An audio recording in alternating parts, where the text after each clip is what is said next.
Sir, Bangalore में match के बाद भगदड़ हुई है, कई लोगों की मौत 12 लोगों की मौत की इत्तलात है।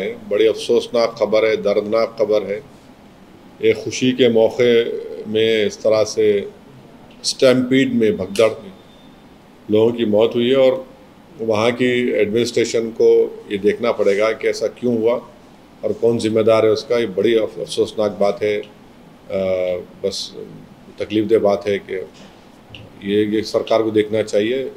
मैं उन तमाम पीड़ित परिवारों के साथ हूँ, मगर जब आप इतना बड़ा फंक्शन कर रहे हैं तो इन सब पॉसिबिलिटीज़ को सोचना चाहिए था।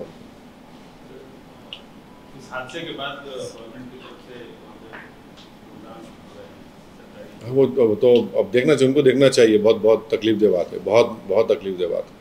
लोग खुशी के लिए जमा हुए और वो खुशी जाके गम में तब्दील हो गया, जान चले गई। नहीं, अब रिस्पॉन्सिबिलिटी वहाँ के एडमिनिस्ट्रेशन को देखना चाहिए क्यों हुआ ये।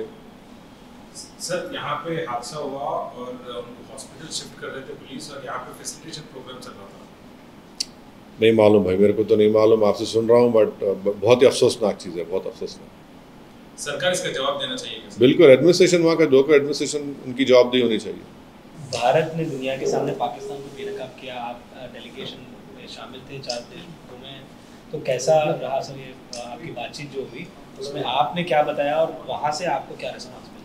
नहीं, हमारे डेलीगेशन को हेड कर रहे थे जनाब जय पांडा, और हम तमाम ने मिलकर कोशिश की, भारत के मौक़िफ़ को सामने रखा वहाँ पर। भारत की जो सिक्योरिटी कंसर्न्स है पाकिस्तान के टेररिज्म के ताल्लुक़ से, और पहलगाम का वाक़या पाकिस्तान से आए हुए दहशतगर्दों ने किया। हमने उनको बताया कि वो जो TRF ऑर्गेनाइजेशन है, जो LET का नया नाम है, भारत ने यूनाइटेड नेशन सैंक्शन कमेटी 1262 के सामने दिसंबर 24 में, दिसंबर 23 में, मई 24 और जून में हमने बताया था।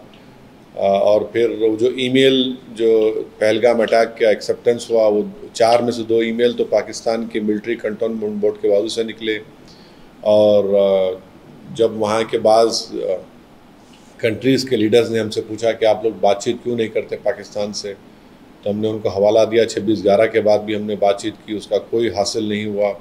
पठानकोट हुआ तो वहाँ की ISI की एजेंसी को नरेंद्र मोदी की सरकार ने गलत फैसला लेकर बुलाया, कोई हासिल नहीं हुआ। पाकिस्तान हमेशा हर टेरर अटैक इंडिया में कराता है, उसके बाद इनकार करता है, फिर बाद में जब प्रूफ निकलता है तो बोलता है हाँ ठीक है, आइए बताइए, मिल के काम करेंगे। आज भी बिलावल भुट्टो ने यूनाइटेड नेशंस में जो अहमखाना बयान दिया है कि एजेंसीज़ को मिलकर काम करनी चाहिए। अरे भाई, जब 26/11 और पठानकोट के बाद मिलकर ही किए थे तो क्या हासिल हुआ? आपने तो रिवॉर्ड कर दिया, बचा लिया उन तमाम दहशतगर्दों को। लखवी को आपने जेल में मौका दिया कि अपना बच्चा पैदा कर सके। और फिर बिलावल जरदारी भुट्टो ये भूल रहे हैं कि उनकी माँ को किसने कत्ल किया, जो आतंकवाद के एक विक्टिम रही हैं। उनकी बेनज़ीर भुट्टो साहिबा की मौत के बाद 130 लोगों की मौत हुई।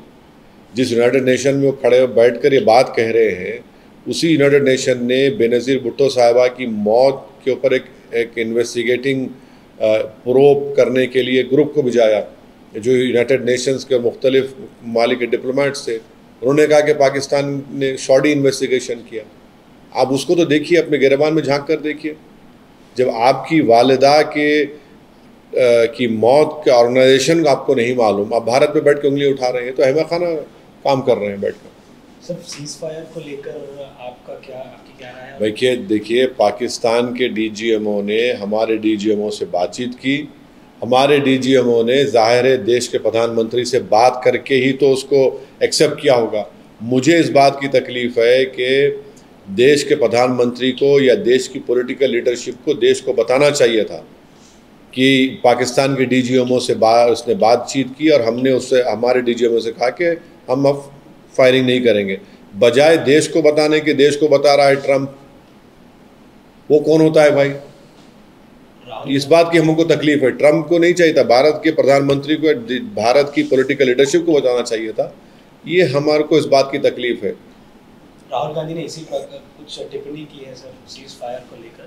भाई वो काबिल हैं, उनकी पार्टी के लोग काबिल हैं, वो अपने बयान को बता सकेंगे। मैं उस पार्टी का नहीं हूँ, मैं नहीं बता सकता।